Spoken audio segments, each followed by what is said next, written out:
Dale que vamos. Dale que vamos.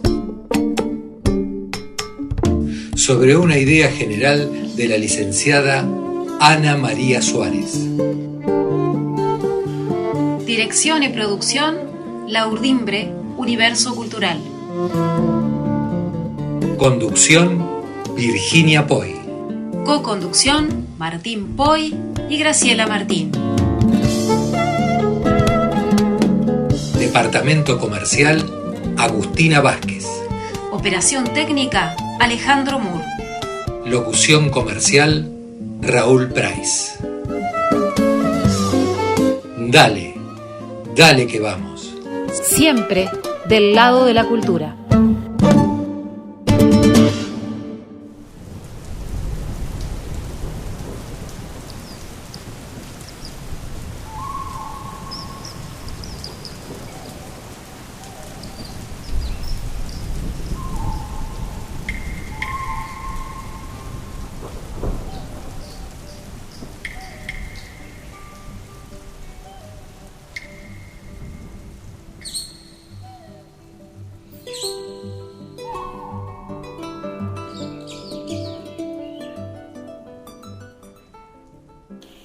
Dicen que en el Monte Correntino, ahí en la provincia de Corrientes, por aquí muy cerquita, había 7 mariposas, una de cada color. Eran la hermosura del monte, porque lo llenaban de colores y además con sus aleteos de buenas vibraciones. Un día, una de esas mariposas se pinchó fuertemente con una espina. Tanto es así que estaba al borde de la muerte. Sus compañeras dijeron: daríamos cualquier cosa para salvar a nuestra compañera. Desde lo más profundo del bosque se escuchó una voz que decía: ¿están dispuestos a dar hasta la vida? Sí. Entonces se formó una tormenta y fuertes nubarrones llegaron a las mariposas, las envolvieron y desaparecieron. Cuando terminó la tormenta, se formó un hermoso arco iris en el cielo. Ustedes saben que tiene 7 colores, uno por cada una de las mariposas. Y así siempre viven juntas en ese hermoso arco iris.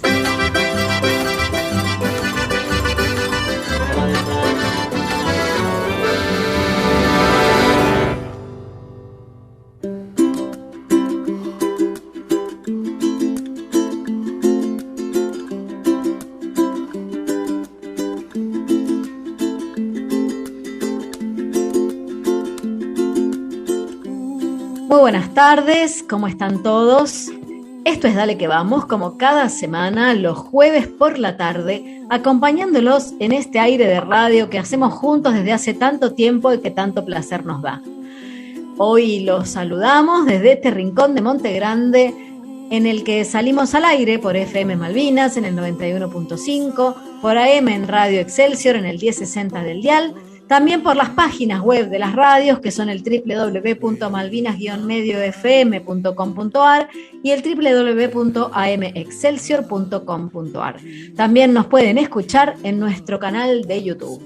Así que, para ser breves y darle espacio a todas las cosas lindas que tenemos para compartir con ustedes en este programa, voy a saludar rápidamente a mis compañeros que están acá siempre firmes en este espacio magnífico, que es un poco como una pausa en la semana, ¿no? Un lujo que nos damos de estar al aire con todos ustedes y acompañarnos siempre trayendo cultura, música, palabras y cosas para pensar juntos.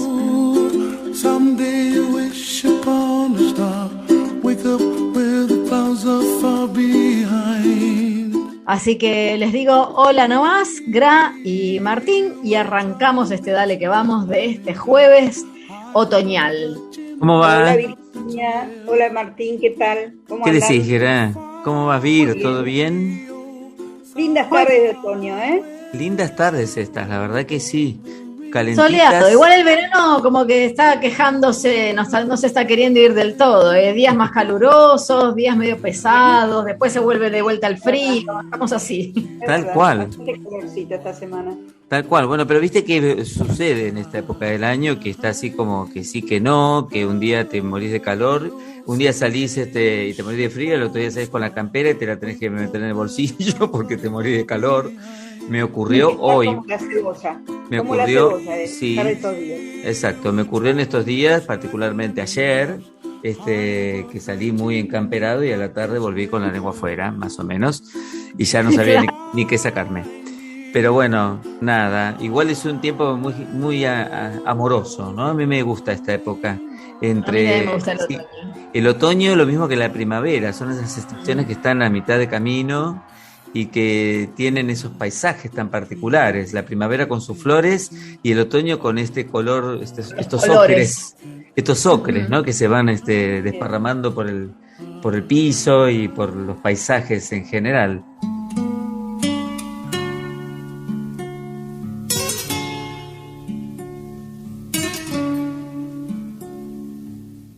Y bueno, y si hablamos de colores, nos vamos ligando ya directamente a este comienzo que tuvimos particular. Nosotros en general, creo que este día nunca lo recordamos, no nos parece, no sé, es una cosa medio rara. Pues siempre buscamos por ahí, en realidad, como cosas un poco profundas buscamos siempre para empezar. Este no es tan profundo, es más por ahí de la cotidianidad, pero no por eso tiene menor importancia, me parece, porque ¿quién no piensa en un arcoíris, no? En un momento de la vida de la humanidad en la que estamos un poco volviendo la mirada sobre nuestro planeta y aquellas maravillas naturales que nos acompañan a diario y que uno naturaliza a veces sin darle el valor que tienen, ¿no? Como la presencia del agua en nuestras vidas de manera cotidiana, o las plantas y los insectos, que mueven toda esa maquinaria silenciosa de la naturaleza para que este planeta sea azul y verde y nos aloje, ¿no? Y estamos siempre todos ahora tratando de poner un poco más la mirada sobre esas cosas, evaluando la responsabilidad que tenemos como especie, digamos, preponderante en el planeta Tierra acerca de su destino. Digo, no está mal volverse sobre estas cosas que por cotidianas uno las mira poco, quizá, ¿no? Y a lo mejor es necesario volver a maravillarse con algunas cosas, como pasaba con los científicos o los investigadores hace muchos años, en épocas en que la humanidad estaba por ahí como en estos primeros pasos de las ciencias, de la astrología, de la astronomía, de las matemáticas, de la física, donde los científicos se maravillaban con algunas cosas y buscaban indagar siempre un poco más, a ver cómo se producían ciertos fenómenos. Digo, tal vez volver a asombrarnos con esas cosas no está mal, porque es una manera de valorarlas.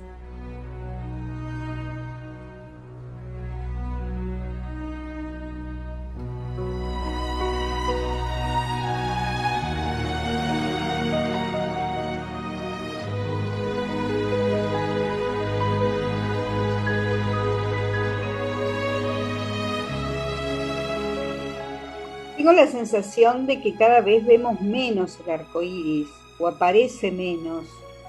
Me parece que debe tener que ver con la polución eso, o tal vez con el asombro que nos imponía verlo en la niñez, ¿no? Donde había como esto de salir a ver el arco iris, era como que se anunciaba. Mamá te decía, mirá que salió el arco iris, y ahí salíamos al patio o al jardín. Igual coincido con esto que decís vos, me parece que era como más común observarlo antes, en nuestros tiempos de niñez, en otras épocas, ¿va? Más cotidianamente que ahora. Por ahí en la ruta Si estás yendo por la ruta en algún momento y deja de llover, por ahí lo ves, pero acá en la ciudad es como más raro. Y puede ser que tenga que ver, claro. Como ver las estrellas de noche, ¿no? Exacto. La luz de la ciudad te impide ver el cielo en toda su extensión y con la maravilla que implica esa oscuridad, ¿no? Aún en los barrios de casas bajas, como es por aquí, no lo ves tan frecuentemente, aunque llueva y salga el sol. Cuando te decías, llueve y sale el sol, se casa una vieja. Ese era un dicho que sí, tenés razón. Claro, es verdad. Y además estaba el arco iris, llovía, salía el sol, estaba el arco iris. Decían, ¿se casa una vieja o se casa una bruja? Decían algunos también. Puede ser cualquiera de las dos cuestiones. Bueno, ¿por qué? Lo trajimos dale que vamos con esta leyenda, este cuento contado al principio, que ahora Gran nos va a contar un poco de qué se trata ese cuento, pero igual, bueno, ya lo escucharon, esto de las mariposas relacionadas con los colores, porque el día 3 de abril se celebra el Día Internacional o el Día Mundial del Arco Iris, que es un poco para realzar el fascinante y bonito fenómeno natural que ocurre cuando los rayos solares atraviesan las gotas de la lluvia en un ángulo de 42 grados, que da como resultante un halo de luz multicolor. Los arcoíris son fenómenos ópticos y meteorológicos que resultan de la descomposición de la luz solar debido a la refracción. Debido a esto es normal observar en el cielo un halo de luz con forma de arco y con vistosos colores.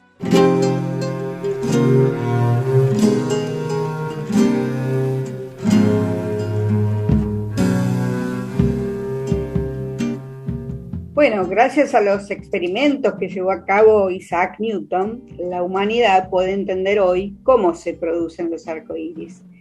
A través de un arduo trabajo, el científico pudo explicar que todo es producto de la descomposición de la luz, esto que explicabas, Martín, ¿no? Y esto lo descubrió estando en un lugar totalmente a oscuras, donde la luz del sol solo entraba a través de un pequeño agujero, y con la ayuda de un prisma triangular de cristal pudo observar que se podía ver en una de las paredes del recinto un espectro multicolor. Con su gran aporte e ingenio, el hombre actual tiene una mayor comprensión de esta maravilla natural.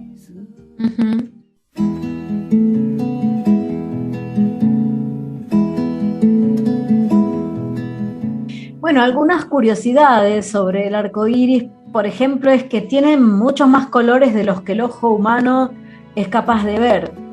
Está compuesto por 9 colores, un espectro que va desde el rojo hasta el violeta, aunque la realidad es que existen en su interior una amplia gama de tonos que a simple vista no se pueden apreciar. Tampoco se puede medir el principio ni el fin de un arco iris. Resulta imposible calcular el ángulo o el tamaño de un arco iris, ya que eso depende en gran medida del lugar donde se encuentre la persona que está observando el fenómeno. Claro. Y el arco iris además no aparece en el cielo en horas del mediodía, obviamente, porque para que el fenómeno se manifieste son necesarias algunas condiciones, como que exista la presencia de luz solar y que el día sea lluvioso, pero además que el sol esté ubicado a 42 grados por encima del horizonte, por lo tanto al mediodía nunca puede ocurrir. Y lo otro particular es que el arco iris puede ser visible durante la noche, aunque parezca raro, ¿no? La presencia de un arco iris en el cielo nocturno no es un fenómeno descabellado, todo lo contrario, se puede disfrutar de un espectáculo de luces con plena luna llena. Si los rayos solares chocan con las gotas de lluvia, se podrá ver de todas formas el arco iris. Qué loco, ¿no? Bárbaro, sí. Mirá, no se me hubiera ocurrido. Esta precisión de los 42 grados me resulta también como asombrosa. Viste que también te podés, si te pones anteojos negros o gafas polarizadas, no lo ves. Puedes hacer que desaparezca ante tus ojos. Dice, como su nombre indica, el tipo de cristal de estas gafas está creado para hacer desaparecer la luz polarizada, es decir, la luz se refleja en las superficies horizontales y que es bastante deslumbrante, o sea que si te pones anteojos negros no los ves, el arco iris. Qué loco, ¿no? Yo digo, decíamos, por ahí una cosa superflua de la cotidianidad y cuánta cuestión científica hay escondida atrás, empezando por Isaac Newton, que fue el que lo descubrió, y todo lo que se fue descubriendo después a partir de ese primer descubrimiento y cómo ahora nosotros lo tomamos como cosa natural. Pero en esas épocas, esos colores en el cielo sin ninguna explicación, seguramente deben haber traído algunas creencias y algunas Por cosas, supuesto, claro, como ¿no? todos los fenómenos naturales de difícil comprensión en algún momento de la historia de la Exacto. humanidad, dieron lugar a la aparición de mitos, leyendas, historias de todo tipo.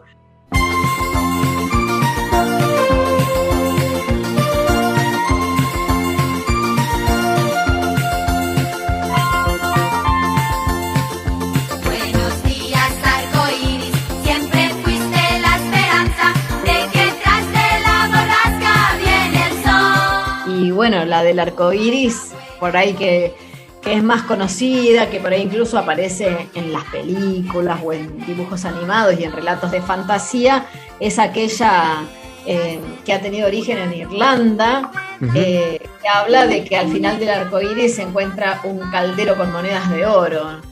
Ay, si fuera verdad, estaría buenísimo. Magnífico. Viste que hay gente ahí que encontró, dice, salieron noticias y todo en La Nación, y hay un video de YouTube por ahí dando vuelta que dice que hay gente que encontró el comienzo del Creía que eran monedas de oro. no, que encontró el comienzo del arco iris, pero me parece que los engañaron, porque la olla se las debo. Parece que, claro, tiene que ver con que uno se mueve y va avanzando con uno, ¿no? Como que no podés encontrar. Yo entiendo que sí, un poco lo que decía acá en esto que leíamos recién, planteaba de que era medio difícil encontrar el principio o el final. Pero bueno, ahí querer o reventar, en los videos esos aparece gente que está como llegando al principio del arco iris, pero sin olla de nada, ni siquiera de puchero. Y no ya ni tesoro. Bueno, para otros pueblos antiguos, que no solamente fueron los irlandeses, por ejemplo, para los hindúes también el arco iris tenía un significado particular y ella era para ellos la reverencia de Indra, su dios del fuego y del trueno. Los incas, en cambio, decían que Cuichí, o el arco iris, era el hijo de la lluvia, capaz de atrapar al sol y a la luna. Y no estaban tan errados en creencia. Así es. Para los griegos, en cambio, el secreto lo sostiene la diosa del aire, Iris, quien con esta creación trae un mensaje del cielo. Se cuenta que Iris tiene su cabello muy largo del color del cielo y cuando vuela lleva mensajes a los dioses. Esa es muy linda. Qué esa lindo, sí. descripción, ¿no? Sí. Muy bella. El corazón, a llenar lo que presiente el corazón.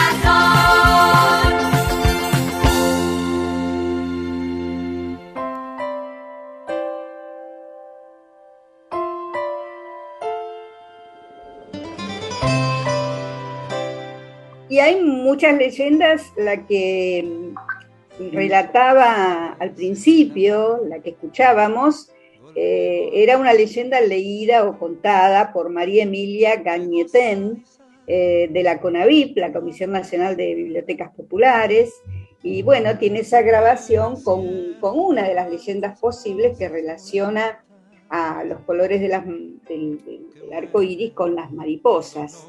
Y hay otras, ¿no? Hay una leyenda que también es muy popular, que habla de los colores se pelean, cada uno quiere decir que su virtud es mayor, y bueno, terminan hermanados en el arco iris, claro.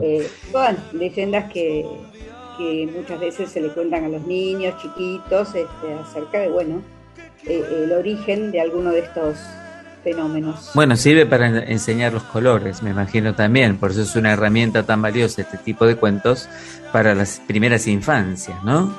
Cuando uno tiene que trabajar sobre los colores en general. Vos sabés que la religión cristiana tampoco se queda exenta, ¿no? De dar una explicación al arcoíris, ¿no? A la aparición del arcoíris. Dice que tiene que ver con el Antiguo Testamento, que fue creado por Dios luego del famoso diluvio universal, el del Arca de Noé, como muestra de su voluntad y para recordar a los hombres que jamás volvería a destruir la tierra con un diluvio. dice que ese mensaje lo da a través de la aparición de el arco iris luego del diluvio. Bueno, como sea, un hecho singular que atrás tiene cosas muy particulares y sobre todo cuestiones de la ciencia, ¿no? Que me parece que son importantes. Es un hecho atmosférico que en realidad de alguna forma se convirtió en un tema de poesías, temas de canciones, qué sé yo, que dio mucha claro, tela, para todas las manifestaciones para artísticas. Claro. Presente en el cine también, ¿no? Un montón de temas musicales. Claro. Arco iris. Bueno, estamos ilustrando de fondo un poquito, banda nosotros ¿se acuerdan que había una banda en Argentina, puede ser, por los 70? Sí, claro. Arco iris. Sí. Claro. Que no me acuerdo de quién las integraba. Gustavo Santaolalla era el de la banda. Es una banda setentosa, digamos. Setentosa de la época del movimiento hippie. Claro. De comienzo del rock nacional, ¿no? Exactamente.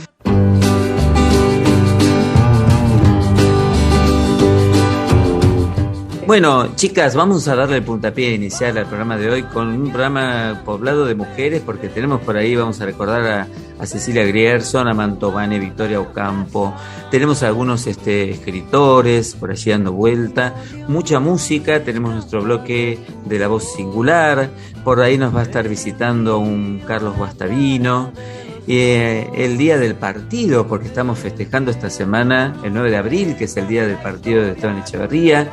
Así que ahí vamos a traer también un pequeño homenaje a nuestro querido partido. Así que bueno, ponemos el motor y arrancamos Dale, y arrancamos. Y no quería dejar de decirles que la banda Arco Iris, para que la ubiquen mejor, es la que cantaba Mañanas Campestres. Claro. ¿Te acordás? De azar. Bueno, nos podemos ir con Mañanas Campestres, ¿te parece? Sí, nos vamos con Mañanas Campestres. Ahí está, le ponemos el motor al Dale que vamos con las Mañanas Campestres, que aparte tiene re buena onda, ¿dale?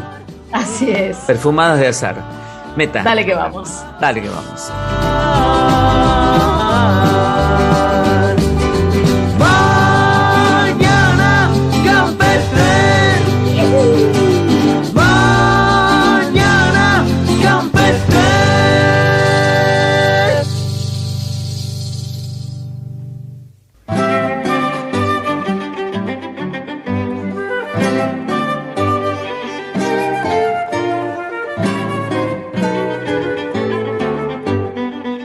Vamos a empezar con alguien que a mí me gusta mucho en particular, porque aparte lo he cantado en el conservatorio, vos también, Bill. Muy musical. Sí, por supuesto, es así como obligado eso. Exacto. Es un tránsito obligado. Muy musical, hemos hecho hasta arreglos corales, cantado arreglos corales de él.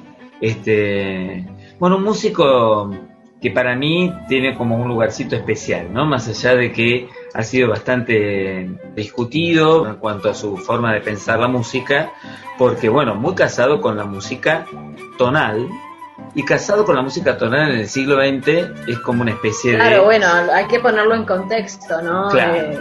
Por ahí sus compatriotas y los no tan compatriotas, pero contemporáneos de él, que habían incursionado en otro tipo de estética musical propia de la época, claro, les resultaba extraña la tonalidad de Guastavino, pero sin dudas es una de las figuras de la música argentina más conocidas en el mundo entero.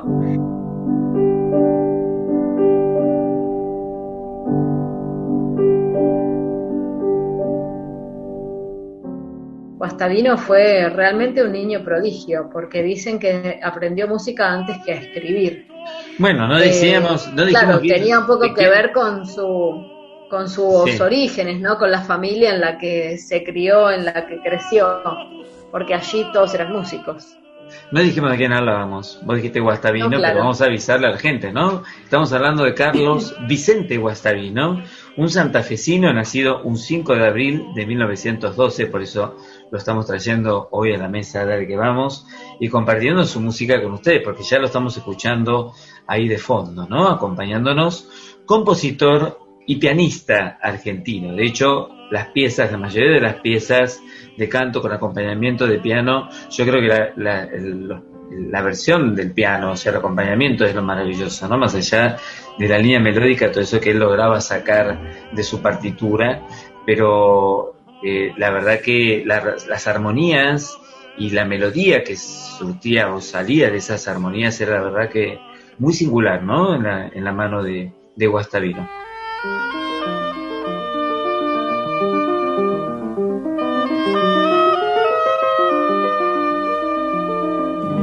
Se equivocó la paloma, se equivocaba. Bueno, una de las piezas musicales que seguramente la audiencia va a reconocer rápidamente es la musicalización de esos maravillosos versos de Rafael Alberti, cuya versión fue una de las más populares en el mundo de habla hispana, en la voz de Joan Manuel Serrat, que es ni más ni menos que Se equivocó la paloma. Creo que allí hay como una síntesis de esa musicalidad de la que hablabas vos, Martín, que caracteriza a Guastavino, ¿no? Quizás para el común de la gente son menos conocidas muchas de esas piezas clásicas que los que hemos transitado alguna vez los conservatorios conocemos mucho, que son las de las flores argentinas, ¿no? Una canción hecha por Guastavino dedicada a cada una o a muchas de las flores autóctonas argentinas, como el clavel del aire, ¿no? Bueno, vamos a compartir con la audiencia un poquito de Se equivocó la paloma, ¿te parece? La versión de... Y me encanta. Dale, de Joan Manuel Serrat. Compartimos un pedacito y volvemos a seguir contándoles algunas cosas más de la vida musical de este maestro de la tonalidad argentino. Dale, dice así. Dale. Creyó que el mar era el cielo, que la noche, la mañana se equivocaba,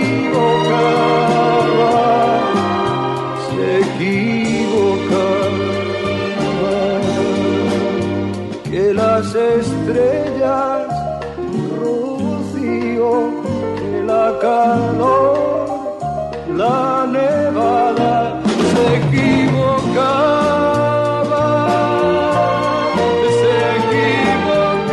Bueno, y después de esta maravilla que escuchamos, que la verdad no importa qué versión, pero es sencilla y precisa, ¿no? Dulce, musical, tiene lo muy justo. Musical. Y un Muy arreglo musical. Maravilloso, como todos los arreglos de Joan Manuel Serrat en esa época, ¿no? Sin dudas.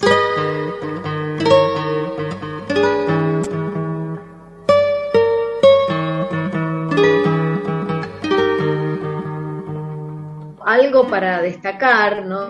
Para quienes por ahí no han incursionado en escuchar la obra de don Guastavino, está bueno escucharlo quizá en la guitarra de otro maestro, del salteño, que nosotros tanto escuchábamos en casa porque a papá le gustaba tanto, que es don Eduardo Falú, que dedicó un disco completo a las canciones de Guastavino y a obras para piano, Bailecito entre ellas, más las 10 cantinelas, Santa Fe Antiguo y Santa Fe para llorar, y que con la Camerata Bariloche también interpretó las 3 partes de Yeromita Linares.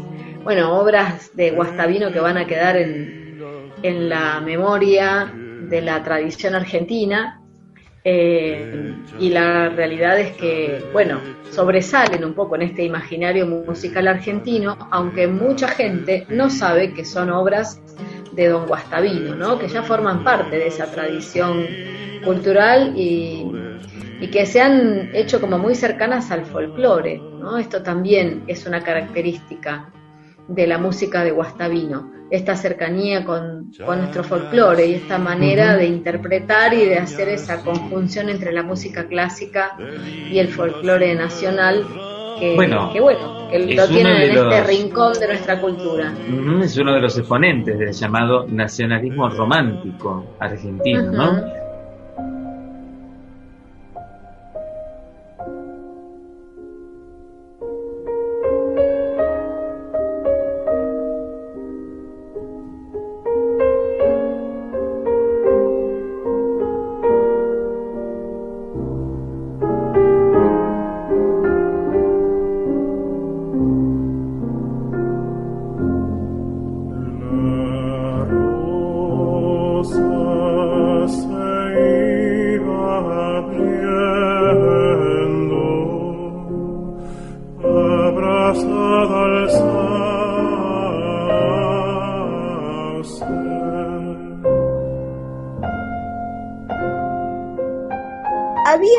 solo lo necesario para vivir y componer música: el piano, 3 bancos sólidos de madera, una mesa cuadrada muy pequeña, estanterías con libros, frascos con elementos químicos, un metrónomo y un cómodo sillón individual. Así describe el pequeño departamento de Belgrano en el que vivía Guastavino la musicóloga Silvina Mansilla, que fue quien tal vez con mayor profundidad analizó su obra en el libro La obra musical de Carlos Guastavino. En línea con ese perfil que traza Mansilla, recuerda los frascos color ámbar, una publicación de varios años atrás que apunta a las características de personaje extremadamente solitario y reservado, alejado de los homenajes y celebraciones, y como encapsulado en un tiempo propio, sin inconvenientes en admitir su más completa falta de interés por la música contemporánea, a pesar de que era una persona muy humilde. Las propias palabras de Guastavino confirman aquello que podía ser percibido al conocerlo. Siempre me han dicho que escribo en un estilo del pasado, romántico o tonal. Yo escribí y escribo la música que me gusta a mí, y creo que el tiempo y la difusión que ha tenido dieron la razón a lo que estaba haciendo.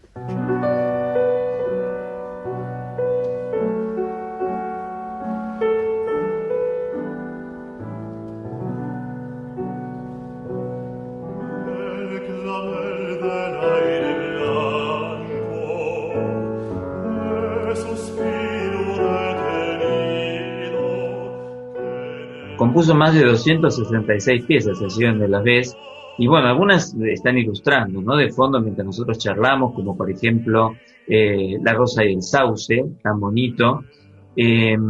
Algunas de esas canciones que vos nombrabas del ciclo de las flores argentinas, como El Clavel del Aire Blanco, que también supimos cantar con Vicky por allá en el Conservatorio Julián Aguirre. Pero yo quería hacer una mención especial, y ya que está, la vamos a escuchar, de una samba que muchos han reversionado y que muchos hemos escuchado. Me imagino cuál es.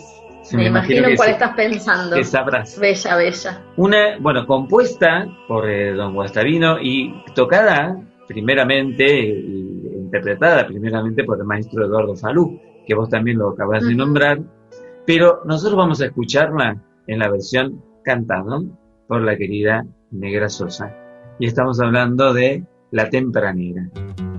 Dale que vamos con La Tempranera, y ya cerrando un poco este homenaje que le hacemos hoy desde aquí, desde Dale que vamos, al maestro de la tonalidad argentina, que es el maestro Carlos Guastavino. Dale que vamos. Eras la tempranera, niña primera, amanecida flor suave, rosa galana, la más bonita tucumana. Suave, rosa galana, la más bonita tucumana. Frente de adolescente, gentil milagro de tu trigueña piel, negros ojos sinceros, paloma tibia de monteros. Negros ojos sinceros, paloma tibia de monteros. Al bailar esta samba fue que rendido te amé.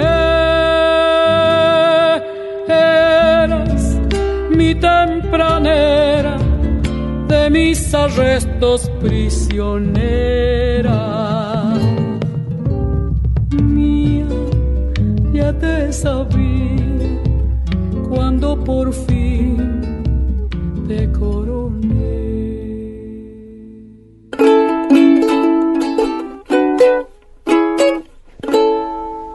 No te olvides. Si te cuidas, me cuidas. Era otoño, y la conocida como Ciudad de los Árboles exhibía sus ejemplares desnudos y con matices de indescriptibles tonos que oscilaban entre el rojo y el marrón.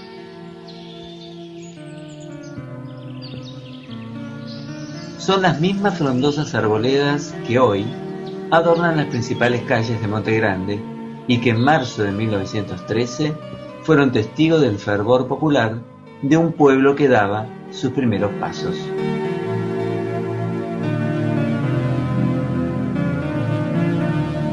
Los vecinos, en su mayoría señores con sombrero y buen porte, pero también obreros y trabajadores incansables de estas tierras, se dirigían a La Sofía, la quinta que poseía quien fuera uno de los hombres más emblemáticos del distrito y su primer comisionado municipal, don Enrique Santamarina. Marchaban a agradecerle, a avivarlo por sus múltiples gestiones en el marco de la intensiva campaña encabezada por él y por el señor Luis Guillón para lograr la autonomía del poblado de Monte Grande, que comenzó a formarse en 1889 con tierras que por esa época pertenecían a Lomas de Zamora en su parte norte y a San Vicente en sus kilómetros más al sur. Así es que la historia del pueblo, hoy ciudad de Esteban Echeverría, comienza mucho antes de lo que dice la fecha oficial de fundación, el 9 de abril de 1913, que hace referencia al día en que se reglamentó la ley que lleva el número 3467 y que crea el partido. En ese lapso fueron muchos los episodios que se sucedieron y que luego, más adelante, llevaron al lugar a transformarse en una de las ciudades más importantes del conurbano bonaerense.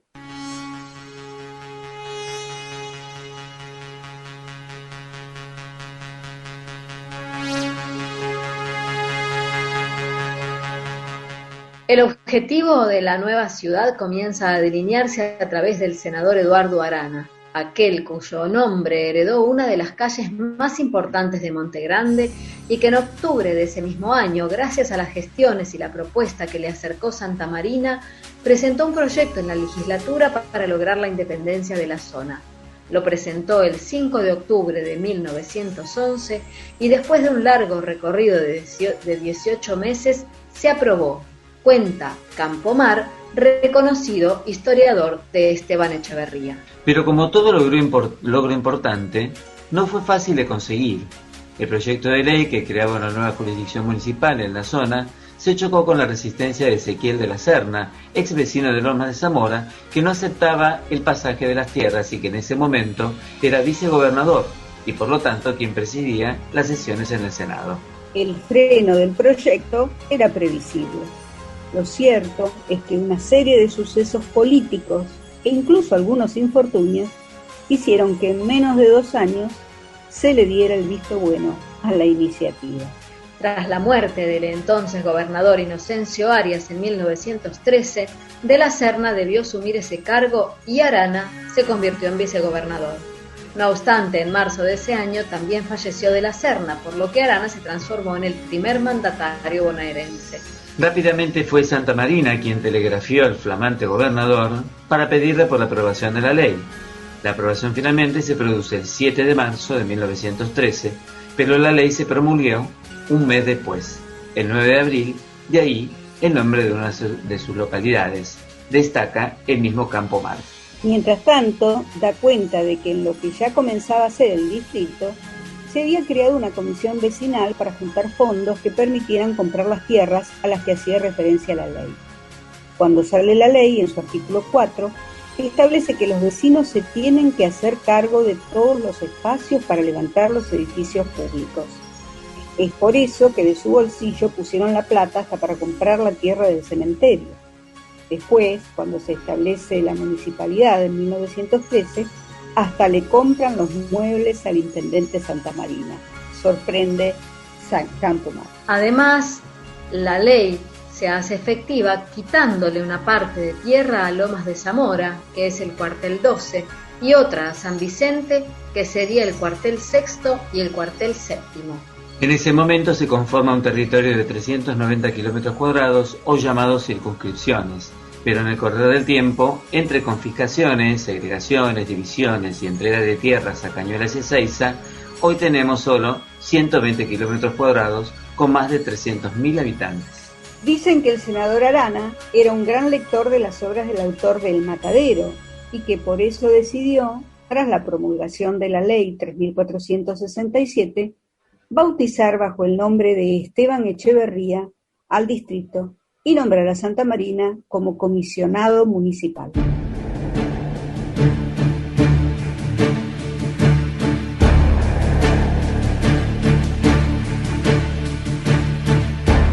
Este último sería asesorado por 3 de los vecinos más influyentes: Luis Guillón, Modesto Sánchez Viamonte y Rodolfo Dició. De hecho, la primera casa municipal comenzó a funcionar en un edificio que era propiedad de Guillón, debido a su ubicación privilegiada cerca de la estación.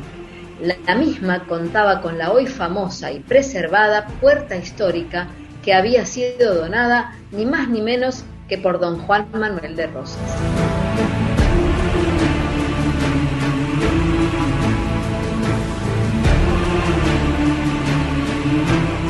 Lo que siguió fue la creación de cada uno de los pueblos, hoy todos convertidos en ciudades, que conforman el distrito, y que, con empuje y desarrollo, han sabido resaltar el nombre de Echeverría, no solo como poeta y referente de la literatura argentina, sino también como la designación de uno de los territorios más poblados y pujantes del conurbano bonaerense.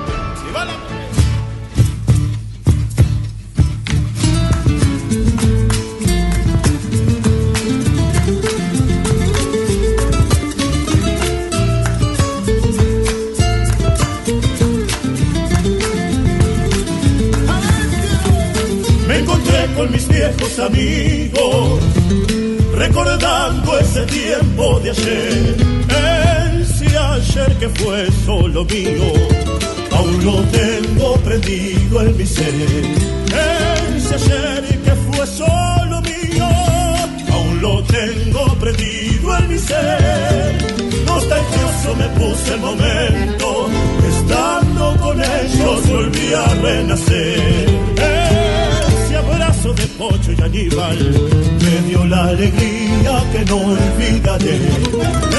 Ese abrazo de Pocho y Aníbal me dio la alegría que no olvidaré.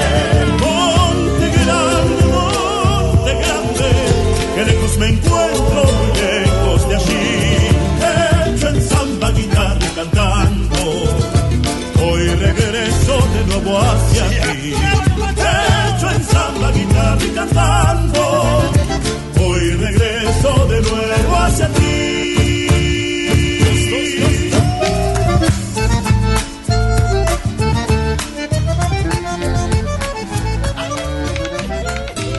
Y hoy, en estos últimos minutitos de la primera hora del programa, queríamos recordar al querido Chango Nieto, nacido un 8 de abril de 1943. Por alguna razón, yo creo que una razón menesterosa, una razón de poco relieve, el Chango Nieto, Carlos Alberto Nieto se llamaba, uno de los primeros cantores exitosos que dio el Chaco salteño. En realidad había nacido en Campamento Vespucio, que era tierra petrolífera de Salta. Que le gusta que todos la nombren, con una guitarra y un bombo legüero. Por alguna razón, digo, pasó a la fama como un cantor de éxito, nada más que eso. Yo creo que si los empresarios se hubieran preocupado, tendrían que haberlo hecho prosperar en la prensa y en las exégesis en general que se hacen sobre los músicos populares, como el más notable de los cantores de ese origen, mucho antes de que apareciera el chaqueño palavecino. Esta chacarera es trunca, alma y vida de Santiago, vieja como los coyullos que cantan allí en mi pago. Hijo de padre carpintero, el Chango Nieto fue un cantor notable. Y realmente, si se escuchan hoy sus discos con atención y sin la carga, digamos, del elogio al uso, se verá que fue en plenitud un gran cantor. Y me parece que es bueno que se lo recuerde así. Carlos Alberto Nieto, el Chango. Están que arden los carnavales y a las carpas vuelvo a parrear. Se enharinan las cacharbayas De mi Salta pa'l carnaval. Se enharinan las cacharbayas De mi Salta pa'l carnaval. Es el duende en los bandoneones, los violines quieren llorar. Y en el vuelo de tu pañuelo se ha enredado mi soledad. Y en el vuelo de tu pañuelo se ha enredado mi soledad. Un ramito de albahaca perfumaba tu pelo. Por tus ojos salteña han perdido mi sueño. Es saquear de la cacharpaya de mi Salta pa'l carnaval. Se va la segundita.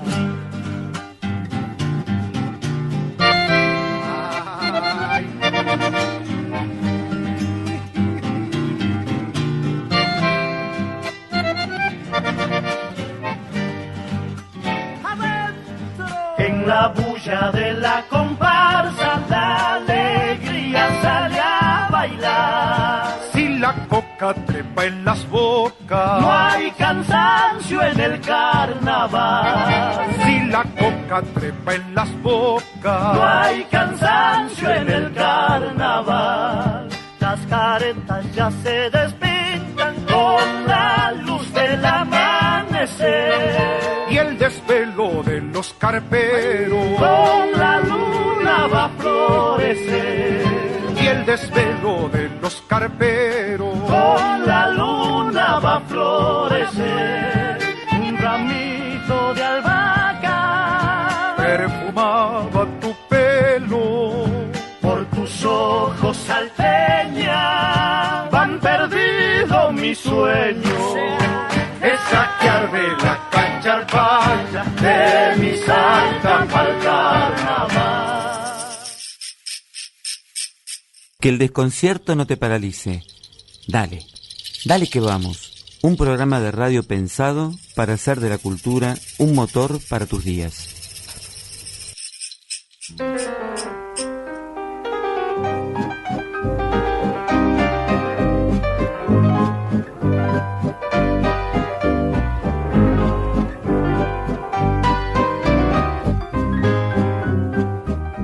Abril es el mes de Roberto Pairó. Roberto Jorge Pairó, para ser exactos. Había nacido en Mercedes, provincia de Buenos Aires, el 19 de abril de 1867. Y la muerte lo encontró en Lomas de Zamora el 5 de abril de 1928.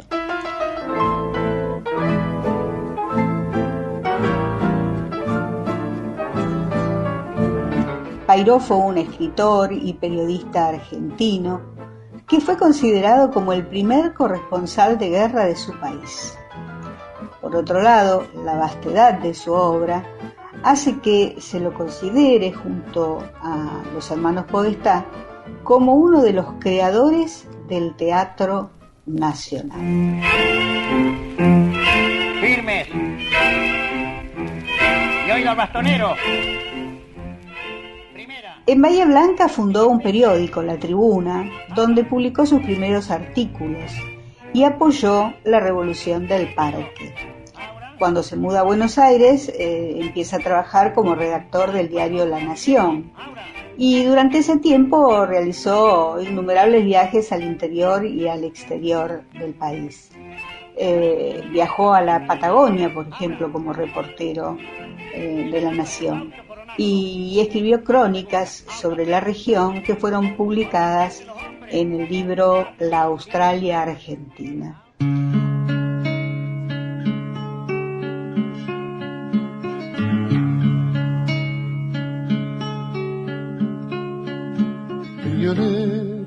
Una de las primeras corresponsalías la realizó en Uruguay, donde cubrió la Revolución Oriental. Recordemos que se trata de los sucesos relacionados con la sublevación de Aparicio Saravia, ya por 1903. Ese material fue compilado en Uruguay y corregido en la versión de docentes de la Facultad de Periodismo de la Universidad Nacional de La Plata. Su obra se extendió a los textos teatrales, a las novelas, y bueno, podemos decir algunos títulos que algunos son muy conocidos y ustedes los tendrán más o menos presentes, como El casamiento de Laucha, Las divertidas aventuras del nieto de Juan Moreira, El falso Inca, El mar dulce, Fuego en el rastrojo. Esto en cuanto a las novelas, ¿no? Él utiliza personajes típicos, relata situaciones comunes, muestra a los inmigrantes italianos y al pícaro criollo. Tal es el caso de Las divertidas aventuras del nieto de Juan Moreira, ¿no? Que cuenta la historia de un provinciano y su carrera política. Bueno, entre sus ediciones póstumas se encuentran Nuevos cuentos de Pago Chico, también uno de sus textos más renombrados, y hubo adaptaciones para cine, por ejemplo, de algunas de sus obras, como El casamiento de Laucha.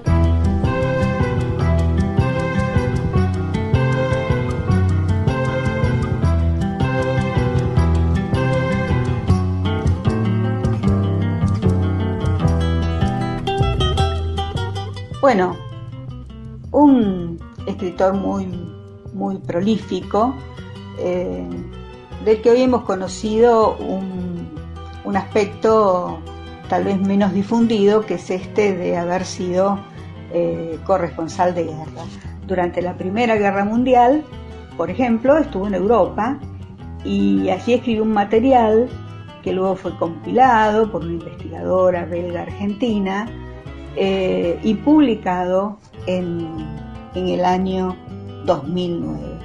No podemos dejar de mencionar entre sus obras a La Antígona de Roberto Pairó, una novela que se publicó en 1885. Bueno, así informábamos y comentábamos algo más de la vida de Pairó. Él, por supuesto, participaba en reuniones con otros escritores de la época, escritores socialistas como Leopoldo Lugones, José Ingenieros, y también con artistas de la talla de Ernesto de la Cárcova. Su biblioteca personal se atesora en la Sociedad Popular de Educación Antonio Venturi de Lomas de Zamora, por voluntad del propio Pairó.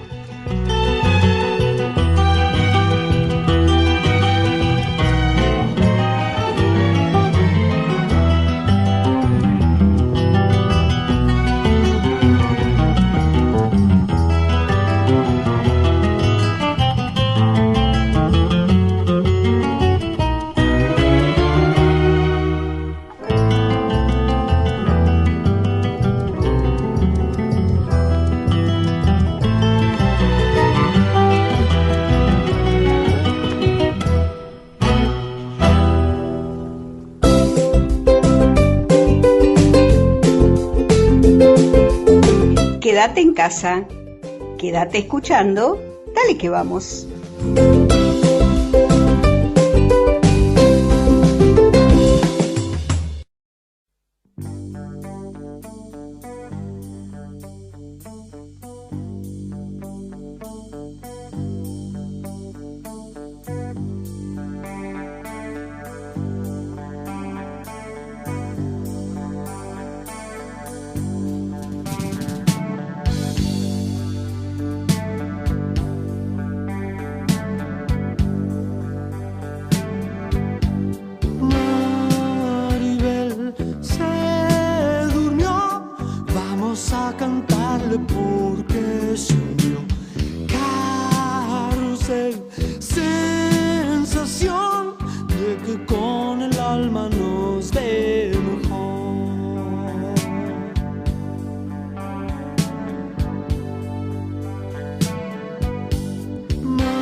Dale.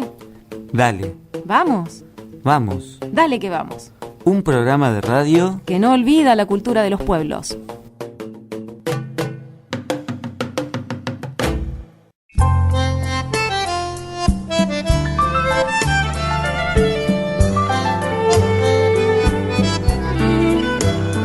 Bueno, hoy también estamos recordando el 5 de abril precisamente de 1877 se inauguraba la primera escuela graduada de niñas que se llamó Hipólito Vieites. Estaba ¿en qué lugar?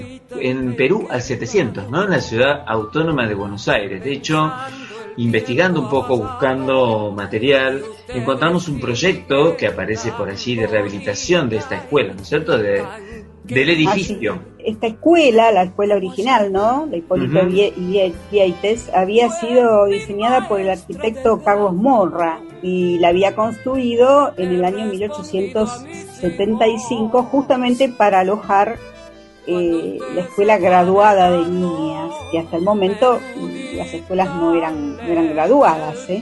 El proyecto en ese momento se consideró innovador porque aplicaba teorías pedagógicas e higienistas modernas para la época, ¿no? Y adecuada a las necesidades pedagógicas del sistema educativo, ¿no? Es interesante pensar el edificio, ¿no? Cuando se pensó el edificio, que está en el marco de unas consignas que figuran en La Educación Popular, que fue escrito por Sarmiento en 1849, donde hablaba un poco de cómo tenía que estar distribuido el edificio.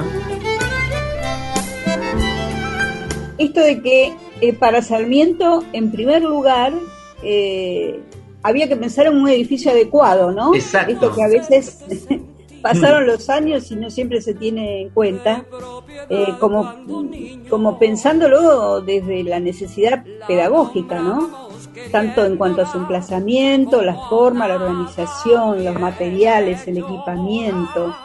Él decía que el edificio eduque su gusto, su físico y sus inclinaciones. Hay algunas esto que dice después Sarmiento es re interesante y muy elocuente de su mirada sobre la educación y de la época, ¿no? Claro. Él decía, deberá tener presente en su construcción consideraciones de higiene y de ornato que son de la más alta importancia. Decía usted. No, Martín pensaba para tu envidia, ¿no? Porque estamos pensando en el fines del siglo XIX, miren que han pasado los años. En el programa se explicitaba que debía tener sala de plástica, de música y de expresión corporal. Justo era lo que estaba mirando, estaba viendo acá la nota, claro, lo del programa, ¿no? Me llamaba la atención, y aparte cómo tenían todo tan organizado, 8 aulas de clase distribuidas en línea en el tramo central, un patio en el centro cubierto, 2 aulas especiales centrales, sector de gobierno al frente y servicios al fondo. Bueno, esto que decías vos, ¿no? 12 salas para niños entre 45 días y 5 años, con sanitarios incorporados y cambiadores. Y lo otro que me llama la atención, que para mujeres, ¿no? Escuela graduada para mujeres. Para niños, claro. En esa época también, ¿no? Algo particular, algo para tener en cuenta y para poner en valor, se me ocurre. Así que bueno, ahí va otro pedazo de historia, otra página de nuestra educación aquí en Dale que Vamos, que sigue de esta manera.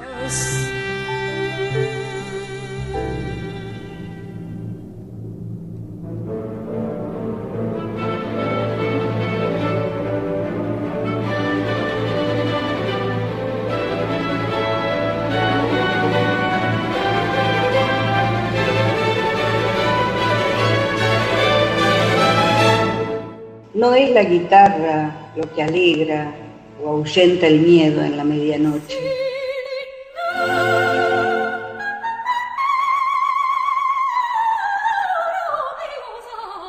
No es su bordón redondo y manso como el ojo de un buey.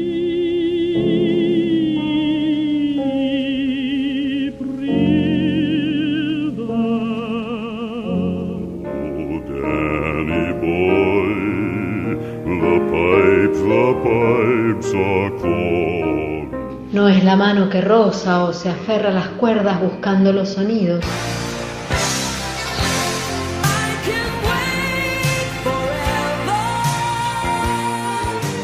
Something within me, Lord, that hold it the rain, yeah. Something within me that banishes me.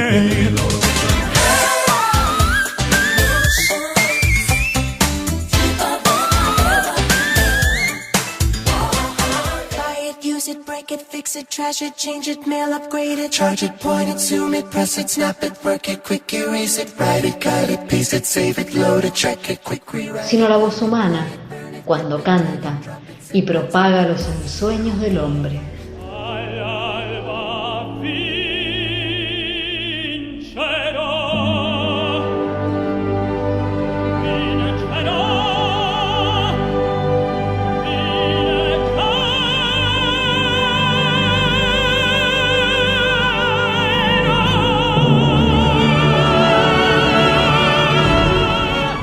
Nuestra voz es la música. ¡Noelia!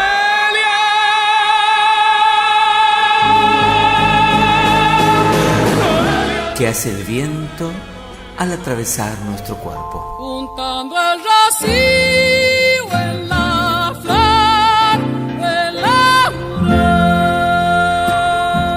En Dale que Vamos,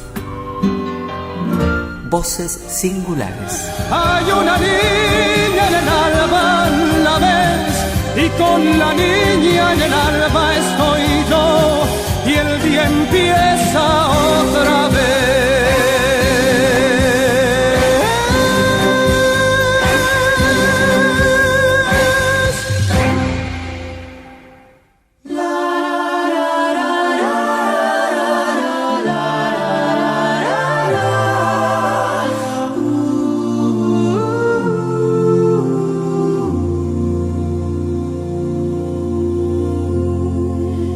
I pray you'll be our eyes and watch us where we go. Bueno, estamos en nuestro bloque singular, este bloque que me encanta, me gusta mucho, ese que tiene que ver con las voces singulares, y en este caso 5 voces singulares, porque cuando las voces se juntan a veces hacen cosas más singulares que estando solas. Sí, definitivamente. Y este es el caso, me parece. When we lose our way.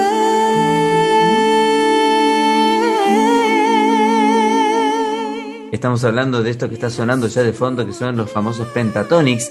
Están incluidos en el bloque. No se lo pone en un lugar donde la cosa reverbere, te parte la cabeza, te vas de viaje volando con los muchachitos estos. Totalmente. Y si te pones los escuchás con auriculares, es fascinante lo que logran. La ra ra ri, ra ra ra ra. La ra ra ri, ra ra ra ra. Yeah, hey, wanna be my lover. Yeah, hey, wanna be my... Decía que los tenemos incluidos en el comienzo, ¿no? del micro. Están por allí cantando. En la apertura del micro de las voces singulares. Exactamente. Y estamos hablando de un grupo de música a capela procedente de Arlington, Texas, Estados Unidos, quienes fueron ganadores de la tercera temporada de Sing Off de la cadena NBC, obteniendo $200,000 y un contrato de grabación con Sony. Estos programas, ¿no? Como Operación Triunfo y todas esas que se difundieron en esos formatos por todo el mundo. Bueno, es uno de estos formatos, de estos reality, del cual, bueno, han salido ganadores. En el 2015 y 2016 ganaron el premio Grammy, ni más ni menos, a mejor arreglo instrumental a capela por Daft Punk y Dance of the Sugar Plum Fairy, y en el 2017 a mejor actuación country a dúo o grupo por Jeloin junto a Dolly Parton, ni más ni menos. Es como es un dinosaurio de la música country, Dolly Parton, ¿no? Sí, tal cual.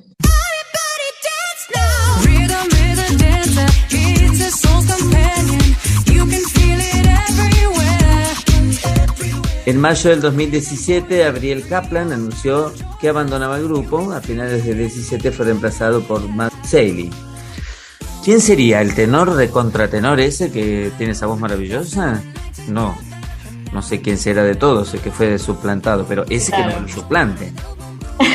Por Dios. Porque no se puede creer la tesitura de la voz de ese joven. Ariel Kaplan, que es el que se fue, era el de la barbita. Ah, bien, el bajo. Claro. Bueno, nada, este pibe, el contratenor, es maravilloso. No se puede creer lo que logra.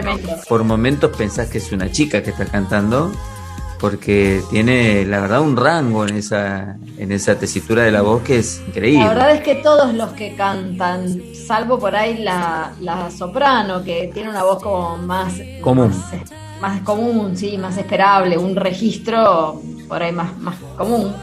Más habitual en las mujeres. El resto todos tienen unos registros gigantescos y algunos unas voces con unos timbres muy particulares. El morocho que hace el Big Boss es genial también. Sí, es tremendo. Es el que sostiene la rítmica, ¿no? Que parece que estuviera... Es muy difícil eso, ¿eh? Sí. Hacer eso con la voz es muy difícil. ¿Qué te parece? I've heard there was a secret chord that David played and it pleased the Lord, but you don't really care for music, do you? Y en realidad pensaba en esto, lo que sucede con los conjuntos vocales, que no todas las voces se pueden mezclar entre sí, ¿no? A veces hay combinaciones que suenan afinadas, que están ajustadas, y sin embargo al oído no resultan amables. No pegan. Claro, la verdad es que con ellos, como con tantos otros grupos vocales, sucede esto, ¿no? Hay como una conjunción en las voces, una posibilidad de ensamblaje entre las voces que hace que todo suene como un bloque, a pesar de que uno puede distinguir todas las voces en el conjunto, y por otro lado que como que hasta se potencian los armónicos de las voces, ¿no? Y hacen que se multiplique, que parezca que son un montón los Muchos que cantan, más. aunque en realidad son solo 5. Totalmente. Y que haya una cuestión realmente muy armoniosa en este conjunto de las voces sumadas, ¿no? No suenan una por acá, la otra por allá. Claro. Como un bloque Es un bloque. compacto. Lo logran. Bueno, creo que por eso es que han pasado a la fama, ¿no? Y que están reconocidos con los Grammy y demás.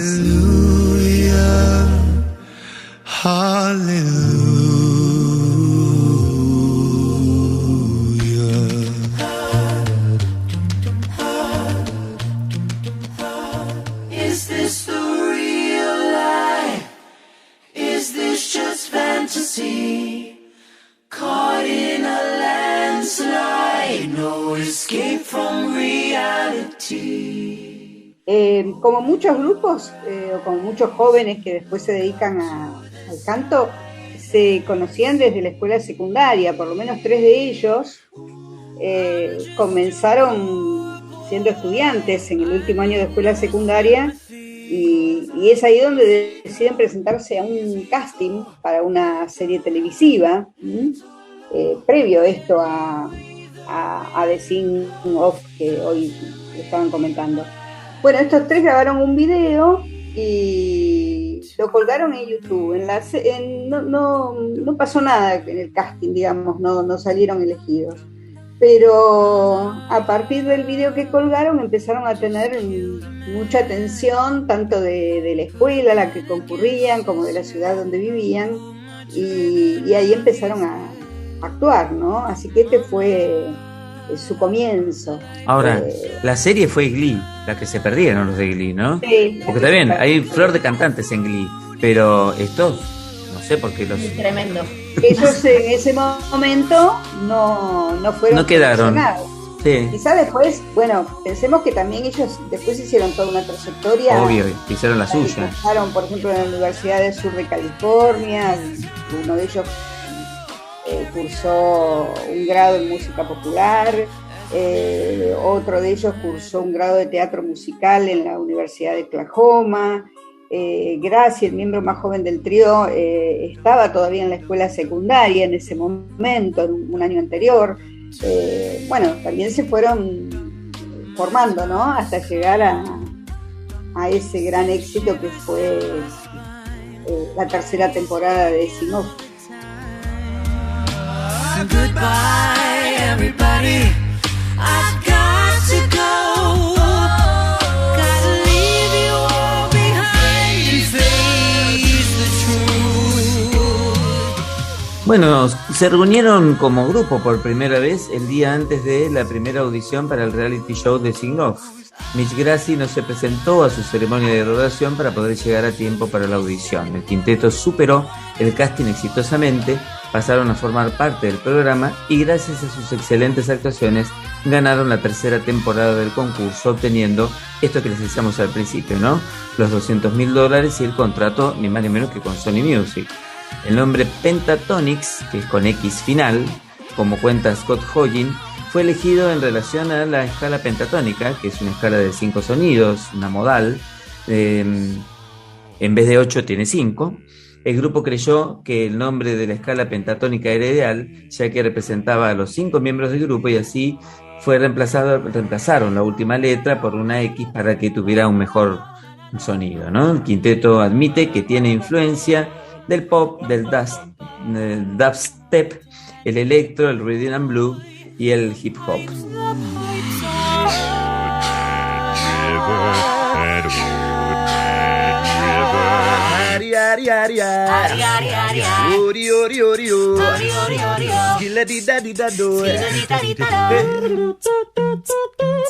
He was a famous trumpet man from out Chicago way. He had a boogie style that no one else could play. He's in the army now, a blowing reveille. He's a boogie woogie bugle boy of Company B. Because you're mine. Bueno, la verdad es que han recibido un montón de premios. Por ahí los más significativos son los Grammy. Recibieron uno en el 2015, otro en el 16, otro en el 17, por mejores arreglos, básicamente. y el último fue por la mejor actuación country como grupo. Y aquí hicieron un trabajo junto a Dolly Parton, ¿no? Con un tema musical que se llamó Jolene, y que, bueno, tiene un poco que ver muy, muy con el country, porque Dolly Parton es uno de, como decía Martín, los dinosaurios. Claro, tal cual. De la música country. Podemos ponerlo un poquito, ¿no? Ellos, ¿De fondo? Sí, claro.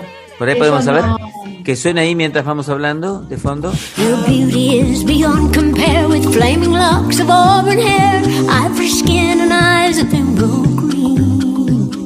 No se ciñen solo a ese tipo de música, ¿no? Hay innumerables versiones de un montón de temas musicales, algunos vinculados con el pop, y yo les diría que algunos hasta cercanos a músicas tradicionales, porque han hecho conciertos de Navidad, por ejemplo, interpretando música que es tradicional navideña de diferentes lugares del mundo. Tienen covers de diferentes bandas, como Queen, por ejemplo, tienen una versión de Rapsodia Bohemia que es tremenda. Así que bueno, como que aparentemente van incursionando, indagando en diferentes géneros, y la verdad es que todo lo hacen muy bien. Muy bien. Es un placer escucharlos a los chicos. Mitch Grassi es el tenor, el que yo les digo, que está del 2011 y sigue hasta el presente, ¿no? El que se fue es el bajo, como bien decíamos, y fue suplantado por Matthew Slade, que es también un bajo desde el 2017 hasta el presente, conforma la agrupación. Bueno, los dejamos para cerrar, ¿les parece? Con las voces de estos maravillosos jóvenes, y a disfrutarlo y a buscarlos, ¿no? Por allí, si les gusta, googleenlo, están en YouTube, están en todas las plataformas de música que quieran, para tenerlos ahí cerquita y disfrutarlos mucho. ¿Vale? Y para despedir estas maravillosas voces de Pentatonix en estas voces singulares de hoy, los dejamos con la compañía de ellos y la majestuosa y maravillosa e inolvidable voz de la querida Whitney Houston en este tema navideño que se llama Do You Hear What I Hear, y hoy regalándoselos como cierre y corolario de este bloque de la voz singular. Dale que vamos. Shepherd boy, do you hear what I hear? A song high above the tree, with a voice as big as the sea. With a voice as big as the sea.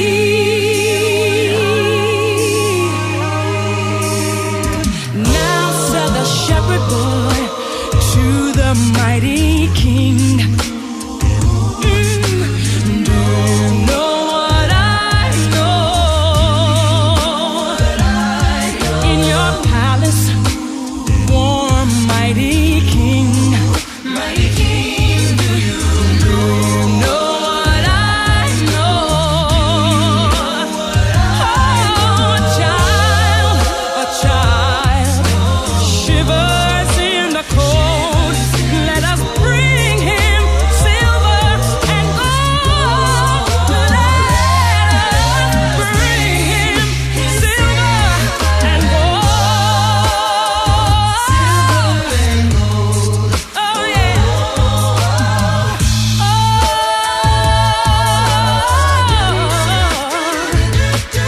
Said the king to the people everywhere. Yeah, listen to what I say. Pray for peace and people everywhere. Oh yeah, listen to what I say. Oh, child, the child sleeping in the night, he will bring us goodness and light. Yes, he will bring us goodness and light. Yes, he will. I know he will.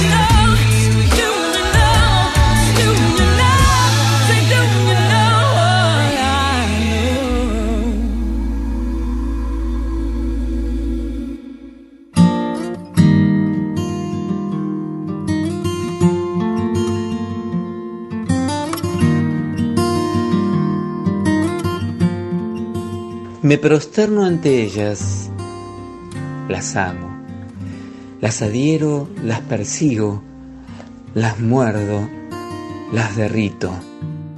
Amo tanto las palabras, las inesperadas, las que glotonamente se esperan, se acechan, hasta que de pronto caen. Vocablos amados. Todo está en la palabra. Hoy, a capela. Bueno, palabrita, es una palabra compuesta en realidad, ¿no? Una expresión, claro. Más bien una expresión. Viene del italiano, quiere decir como en capilla. Es la forma de crear música únicamente por medio de la voz humana, generando los sonidos, el ritmo, la melodía y la armonía necesarias sin necesidad de ningún instrumento musical, al estilo Pentatonix, ¿no? Seguro. Claro. En castellano, y según las últimas normas ortográficas de la Real Academia de 2010, debería escribirse o a la italiana, con las consonantes duplicadas, la P y la L, y en cursiva o entre comillas, o preferiblemente españolizado como a capela, aunque con frecuencia se encuentra incorrectamente escrito con la L doble únicamente. Es verdad eso, es verdad que en Claro. general la encontramos con una sola P y con la doble L, y debería ir con ambas consonantes repetidas, ¿no? Si lo hacemos a la italiana, con ambas. Si lo hacemos a la española, digamos, o españolizado, o castellanizado, con una. Bueno, aparentemente antes, si un compositor en el siglo XVI escribía a capela en su partitura, podía referirse a un tempo, pero también a la entrada de los instrumentos después de un solo. O sea, una expresión utilizada en aquel momento justamente de manera opuesta al significado que le damos en la actualidad.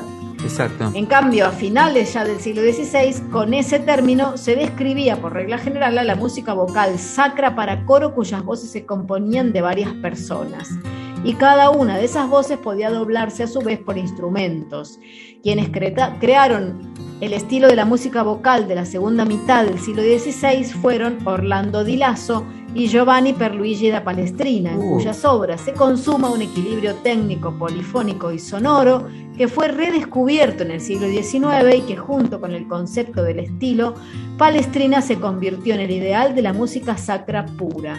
Las numerosas obras que Palestrina compuso para la capilla musical del Papa, en las cuales se prohibían por lo general los instrumentos, ejercieron también una enorme influencia. En caso especial, a capella Sistina se convirtió en la norma de una nueva música sacra. Qué loco, ¿no? Uh-huh. Qué maravilla. Bueno, esto ha ido evolucionando. Mucho más acá. Sí. Hay muchos grupos a capela contemporáneos, de hecho, hoy estuvimos escuchando uno, y el que incluyen polifonía y el beatbox, que consiste en una caja de ritmos producidas con la boca o la imitación de una batería, percusión menor, platillos, etc.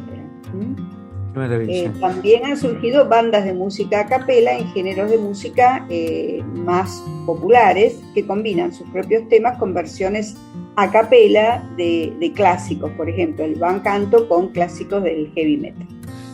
Bueno, si uno piensa también en los grupos religiosos, ¿no? Cuando uno habla del gospel, ¿no? De los negros, ahí también hay una cuestión a capela interesante, y es tela para cortar de muchos músicos modernos, como por ejemplo si uno piensa en Bobby McFerrin, en Boyz II Men, la misma Whitney Houston, ¿no? Que salió de ese tipo de canto, del canto de los negros, cómo fue influyendo también en la música moderna. Y ni hablar con el advenimiento de los aparatos para grabar y la música, elementos que permitían que esto se brillara aún más que en una capilla, ¿no? O en un lugar preparado para tal fin. Bueno, ahora el brillo se lo dan con la tecnología, en lugar Exacto. Ahí con estamos. las voces o con el eco del edificio, ¿no? Del ambiente. Lo producen de manera tecnológica. Siempre recuerdo algo que que hablábamos en las clases de edición, cuando estudié la producción de radio, que el profe decía que a veces hay grabaciones de Ricky Martin que tienen más power que AC/DC, y no porque el señor suene más, sino porque lo meten en el estudio de grabación y lo potencian de modo tal que te parten la cabeza cuando lo escuchas. Tal cual. Y el señor no estaba en una capilla. Claro, la tecnología ha contribuido a que todo esto suene muchísimo mejor, imagino, que en el medioevo. Claro. Bueno, habrá que ver si vamos a cambiar la palabra a capela por otra ahora con que llegó la tecnología a los estudios de grabación. A technology. Ya no a capela, a technology. Por ahora esto sigue siendo a capela.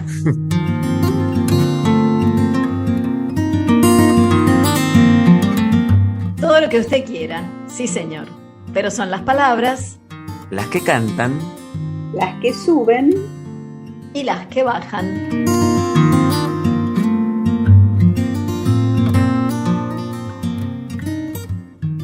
I paid my dues time after time. I've done my sentence but committed no crime. And bad mistakes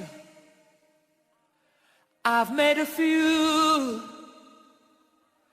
I've had my share of sand kicked in my face, but I've come through. And I need to go on, on, on, on. We are the champions, my friends.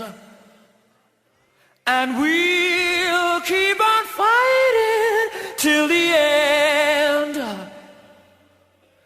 We are the champions. We are the champions. No time for losers, 'cause we are the champions of the world.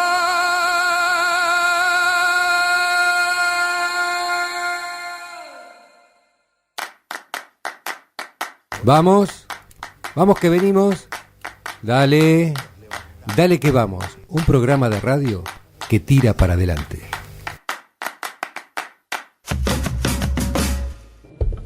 La construcción de la historia argentina está atravesada por las diferencias de género. Así como fue resaltada la imagen de Belgrano o de San Martín, poco se sabe de las miles de mujeres que participaron de la lucha emancipadora. Mujeres muchas veces olvidadas, que lucharon por la libertad de todos y de todas.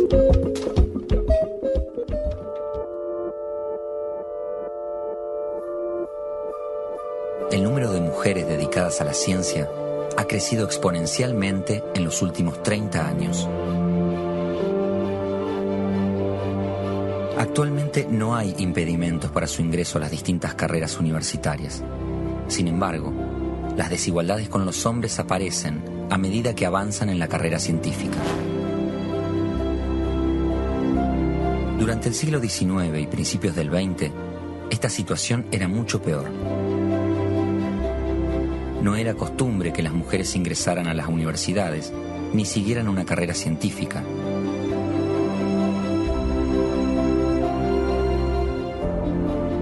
Una joven de rostro fuerte, labios finos y ojos azules logró romper con audacia siglos de un sistema de concepción machista y pasar a la historia. Debió soportar la burla y el desprecio para convertirse en la primera médica cirujana del país. Su nombre fue Cecilia Grierson.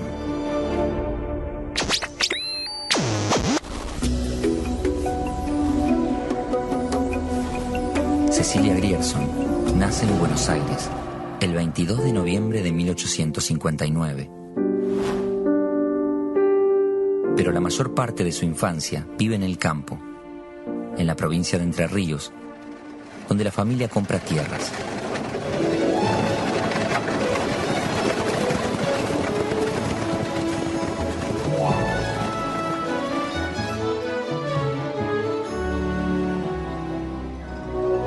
Su padre, John Grierson, es amigo de Justo José de Urquiza, el militar y político más influyente del momento.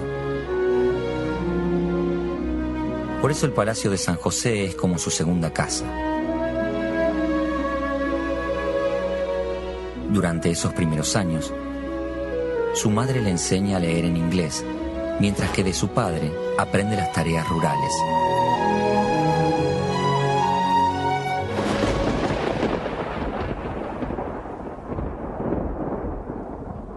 Pero la tranquila vida en el campo se ve afectada por un hecho político que la marca para siempre.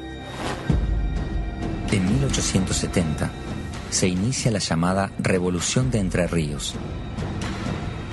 Urquiza es asesinado. Los Grierson quedan en la ruina. Su padre enferma y al poco tiempo muere.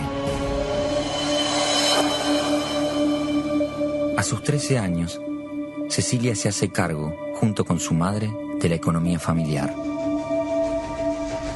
María Liviano, Fundación Doctora Cecilia Grierson. Y ella toma la posta y empieza a trabajar de institutriz cuidando chicos en Buenos Aires.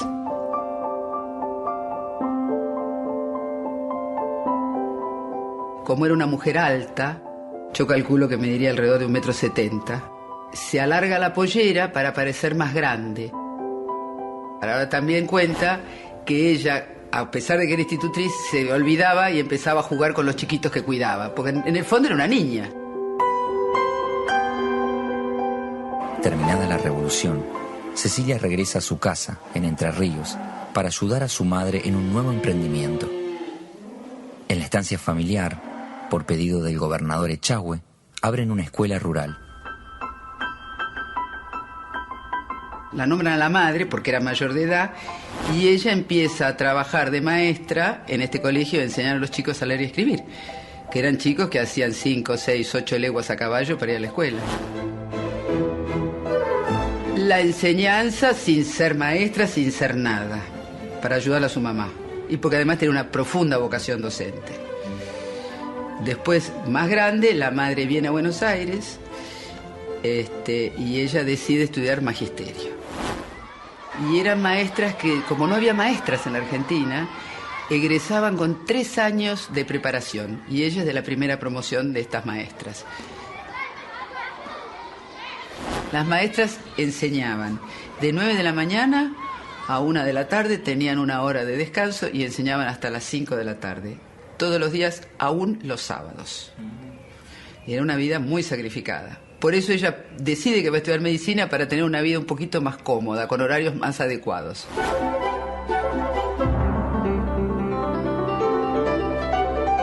Hacia 1882, y después de un largo debate interno, Cecilia Grierson se decide por estudiar medicina, pero tiene que enfrentar distintos obstáculos. La carrera de medicina está reservada solo a los hombres y ninguna mujer ha osado hasta el momento ingresar a la facultad. Pero su espíritu y firmeza le permiten superar las burlas y las críticas de sus compañeros y profesores. Guillermo Marín, biógrafo, escritor. La doctora Grierson sufrió una gran indiferencia por haber sido mujer, es decir, su rechazo en muchos estamentos y estandartes de la recalcitrante historia de las instituciones machistas argentinas. Le costó muchísimo ingresar también. Ella logra ingresar a la Facultad de Medicina a través de una carta que se le escribe al decano de la Facultad de Medicina y al tiempo después le permiten entrar. Pero, como Cecilia Grierson había hecho el normal, es decir, fue una de las primeras normalistas de la Argentina, su título se lo había entregado Sarmiento en mano, de modo que debía 4 o 5 niveles de latín. Y como en el colegio normal, para señoritas, que había fundado Sarmiento en Argentina, no existían esas materias, las tuvo que preparar en forma libre. Rindió sus materias y al poco tiempo la dejaron entrar. En otros países sí habían cláusulas que impedían el ingreso a la mujer acceder a la educación superior. En Argentina no fue así, era todo de palabra. Yo calculo que era mucho más el miedo que le tenían a la mujer para ingresar a estamentos universitarios que otra cosa. A pesar de haber ingresado a la universidad, debe seguir trabajando como docente para poder mantenerse económicamente. A eso le suma una actividad incesante como ayudante de la cátedra de histología y como practicante en el Hospital Rivadavia. En 1886 logra ingresar en el círculo médico y funda la primera escuela de enfermería de Sudamérica. Algunos años más tarde, funda también la Sociedad Argentina de Primeros Auxilios y la Asociación de Obstetricia Argentina. En 1889, Cecilia Grierson concluye su formación universitaria. Se convierte en la primera médica recibida en la República Argentina. Su tesis de graduación sobre la histeria en las mujeres recién operadas de ovarios constituye un gran aporte a la salud femenina. A pesar de haber logrado doctorarse como médica cirujana, las dificultades no terminan. En agosto de 1894, se inscribe en un concurso para ser profesora sustituta de la cátedra de obstetricia. No obstante, el jurado prefiere declarar vacante el puesto antes que dárselo a Cecilia.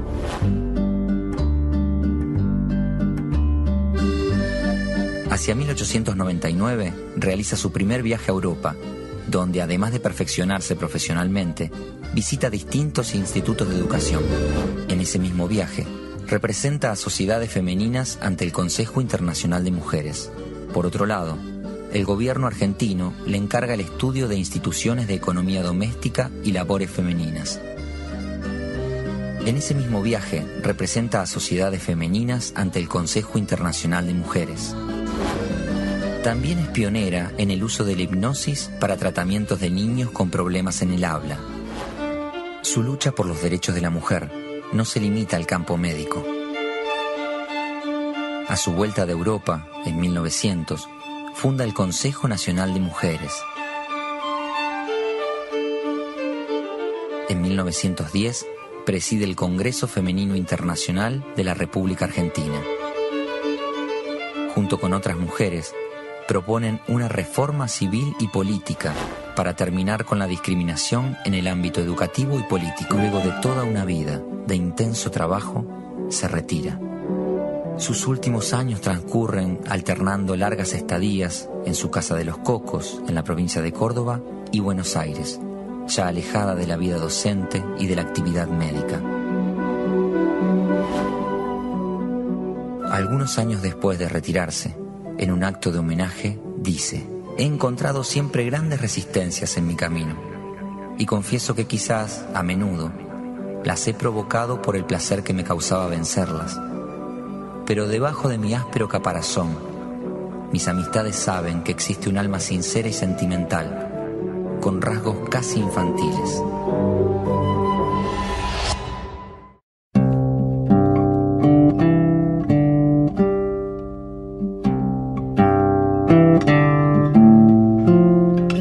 Frida Jules de Mantovani nació en Morón, provincia de Buenos Aires, el 19 de diciembre de 1912 y falleció el 10 de abril de 1978. Fue una investigadora, escritora, crítica literaria y docente. Casada con el escritor y pedagogo Juan Mantovani, dedicó su faceta de escritora al mundo infantil. Su recorrido puede seguirse con el de su esposo, con quien circulaba por los ambientes intelectuales ligados a la educación, el arte y la política argentina.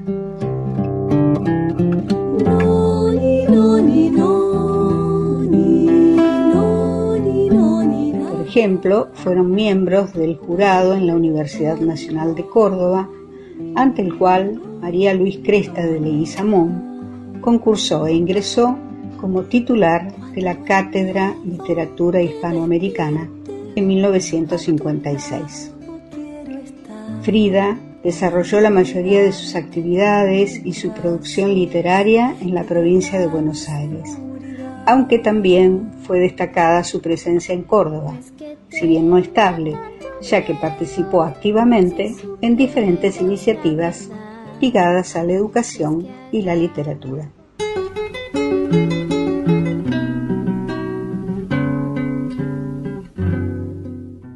Su obra refleja la infancia y juventud argentina.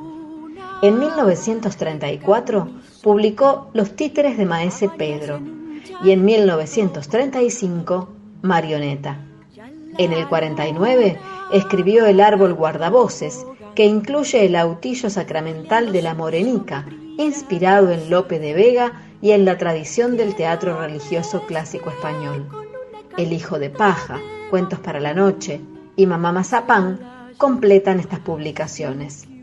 Fue miembro del comité de colaboración de la revista Sur y una de las principales protagonistas del nuevo lenguaje político con la América abstracta en el programa de 1955 por la Reconstrucción Nacional. Entre sus numerosas colaboraciones, publicó un artículo crítico sobre la primera publicación infantil de María Elena Walsh, Tutú Marambá, de 1960.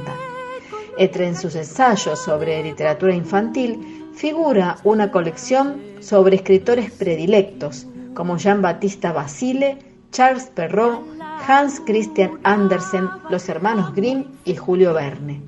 También publicó libros de poesía infantil como Navegante, Fábula del niño en el hombre y una obra titulada El mundo poético infantil. Escribió además Cuentos para después, de 1978, y publicó antologías de cuentos infantiles de América y algo más de 100 libros para niños. Se apagaron las estrellas, la luna duerme, para que no se caiga. ¿Quién la sostiene? En el agua del río puede caerse. Cuidado, luna, que el río tiene piedrecillas de colores, algas y peces. Te morderían toda para comerte. Cuidado, luna, ¿quién te sostiene? Si te quedas dormida, vas a caerte.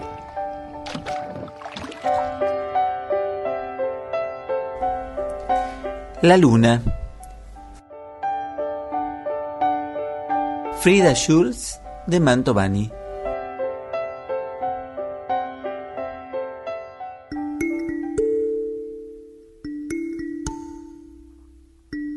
En 1979, Ediciones Revista Sur publicó Frida, homenaje de sus amigos, donde Victoria Ocampo destacó la importante labor de Frida en esa revista.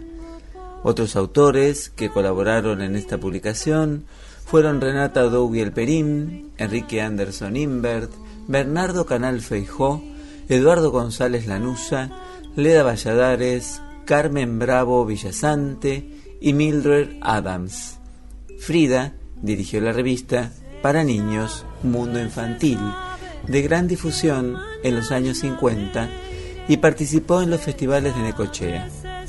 Algunas instituciones y calles reciben su nombre: Biblioteca Frida Schulz de Mantovani, de la Escuela Provincial de Artes Visuales Juan Mantovani, en Santa Fe; Jardín de Infantes número 936, Frida Schulz de Mantovani; Jardín Estatal, en La Plata; JIC número 3, Frida Schulz de Mantovani, una institución de jornada simple de la Ciudad Autónoma de Buenos Aires; y la calle Frida Schulz de Mantovani, que se encuentra en la ciudad de Santa Fe.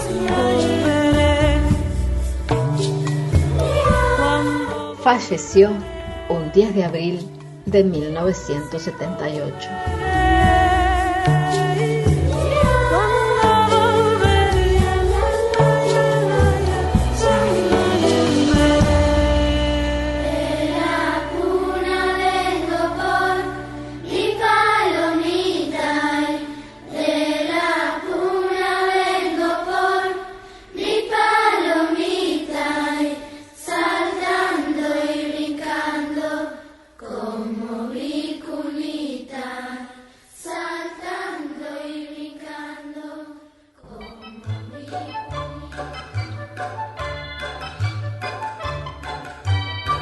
C'est moi qui suis sa petite, son ananas, son ananas, son anamite.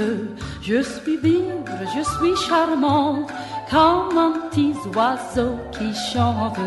Il m'appelle... Bueno, estamos terminando, chiquis, ya se nos quedan los últimos minutitos del programa, el último bloque, que bueno, se nos escapó Josephine Baker, que es de quien vamos a hablar ahora, porque la verdad habría que dedicarle un programa entero por todo lo que ha hecho en esa época en la que le tocó vivir, ¿no? Que no era fácil para una mujer y menos para todo lo que supo hacer. Y les vamos a contar un poco de quién se trata. Había nacido en San Luis, en Missouri, en Estados Unidos, un 3 de junio de 1906 y fallecido en Francia el 12 de abril de 1975. Bueno, por su fallecimiento es que estamos un poco recordándolo en el día de hoy. Fue bailarina, cantante y actriz de origen, como bien dijimos, afroamericano, considerada la primera vedette y estrella internacional. Fue, miren, espía francesa contra la Alemania nazi y activista por los derechos de las personas negras. Se convirtió en un ícono musical y político internacional. Se le dieron apodos tales como la Venus de bronce, la Perla Negra, la diosa criolla y sobre todo la Venus de ébano.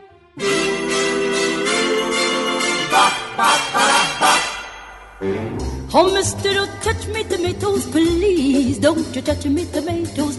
Touch me from me apple potatoes. Goodness sake, don't you touch me tomatoes. Fue la primera mujer afroamericana en aparecer y protagonizar una película, Zouzou se llamaba, de 1934, en integrar una sala de conciertos en Estados Unidos y en convertirse en una animadora de fama mundial, conocida también por sus contribuciones al movimiento por los derechos civiles en Estados Unidos. Es más, dicen que Coretta Scott King le ofreció el liderazgo del movimiento tras la muerte de Martin Luther King, pero ella, bueno, no lo aceptó, ¿no? Lo rechazó. ¿Qué otro dato? Ayudó a la resistencia francesa durante la Segunda Guerra Mundial y recibió el honor militar francés, la Croix de Guerre. Mujeraza, chicas, ¿eh? Esta. ¿Qué me cuentan? But if you must have your way, double the price you'll have to pay.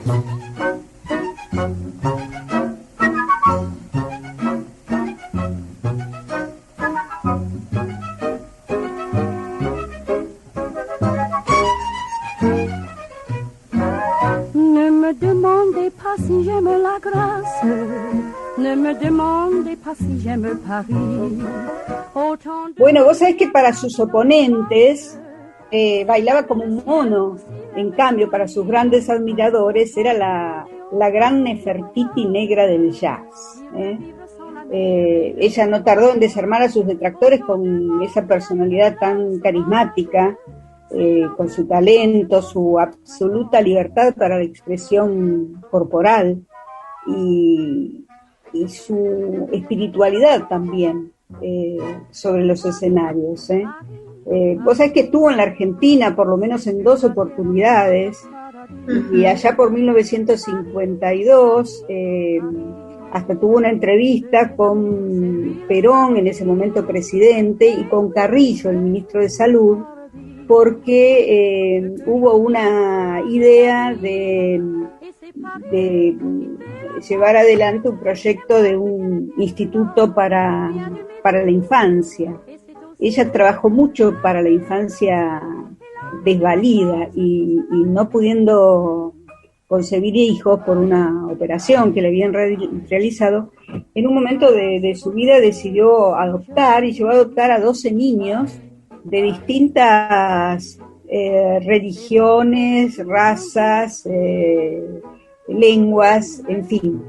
Los llamaba la tribu del arco iris, porque eran justamente de etnias diferentes. Imagino que una eso tiene luchadora que ver, nata, sí, ¿no? Y que tiene que ver un poco con esto ahí que contabas vos, Vir, de la infancia, ¿no? Esto de que ella tenía claro, esa conexión con la producto niñez. de su infancia tan dura, ¿no? Uh-huh. Pensemos que Josephine había asistido cuando era muy pequeña a la matanza de 1917, la matanza de negros en Estados Unidos, donde, bueno, perecieron muchos de sus vecinos y amigos. Ella se salva milagrosamente con su madre y escapan, y después le toca transitar una infancia muy dura en la casa de las personas que empleaban a su madre, donde ella dormía en condiciones infrahumanas. Bueno, todas estas cosas la han marcado. Y por eso quizá ha dedicado su vida con ese espíritu, ¿no?, de lucha que la caracterizaba, ser una mujer que se animaba a todo, siempre a la vanguardia. Así que Josephine Baker asistió, entre otras cosas, a la legendaria marcha de Martin Luther King, como decía Gra, en Washington en 1963, el día en el que el líder de la lucha por los derechos civiles pronunció su célebre frase: "Yo tengo un sueño". Orgullosa y ataviada con su uniforme militar y sus condecoraciones, fue la única mujer que habló ante los 300.000 asistentes al acto.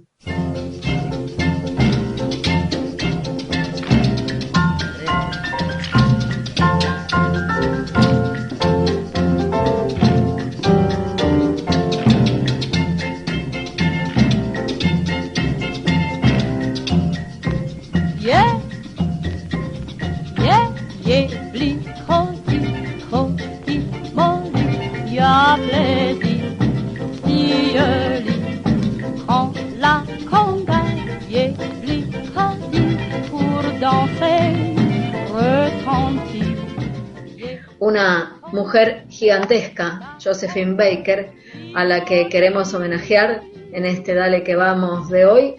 Y ya terminando, ¿no? Que nos vamos a estar despidiendo, claro, de este programa del día de hoy, pero dejando aquí su mensaje, ¿no?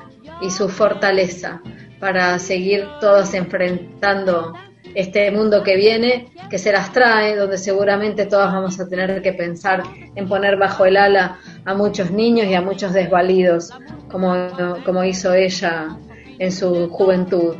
Bueno, qué mejor este personaje, ¿no?, para irnos hoy del Dale que Vamos. Y mientras tanto estamos charlando, estamos escuchándola de fondo, porque entre otras cosas fue también cantante, ¿no?, aparte de vedette y bailarina, y militante de la vida, como bien decíamos recién.